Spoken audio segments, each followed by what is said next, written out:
నైజీరియాకి చెందిన స్టాన్లీ 2009లో భారత్కి వచ్చి గోవాను డ్రగ్స్ దందాకి అడ్డాగా చేసుకున్నాడు. వీసా గడువు ముగిసినా దేశం విడిచి వెళ్లకుండా ఉండేందుకు అతడు వేసిన ఎత్తుగడ పోలీస్ అధికారులను నివ్వెరపోయేలా చేసింది. వీసా గడువు ముగిసినా అక్రమంగా నివాసం ఉండటంతో పోలీసులతో తానే కేసు నమోదు చేయించుకుని గోవాలోని కోల్వరే జైలుకెళ్లాడు. దాదాపు 6 నెలల తర్వాత బెయిల్పై బయటకు వచ్చిన స్టాన్లీ కేసు విచారణ పూర్తయ్యే వరకు చట్టప్రకారం భారత్లోనే ఉండే పరిస్థితిని సృష్టించుకున్నట్లు తెలంగాణ యాంటీ నార్కోటిక్ బ్యూరో పోలీసులు గుర్తించారు.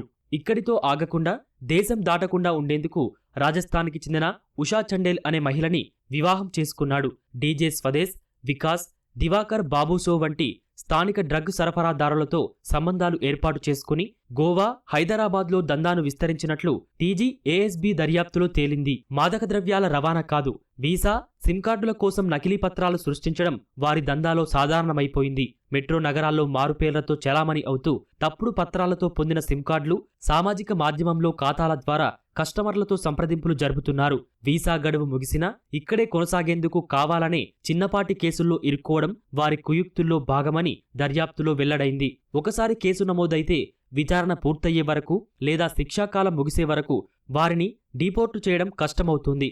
ఈ అవకాశాన్ని ఆసరగా చేసుకుని వారు బెయిల్పై బయటకు వచ్చి మళ్లీ తమ దందాను ప్రారంభిస్తున్నట్లు పోలీసులు గుర్తించారు.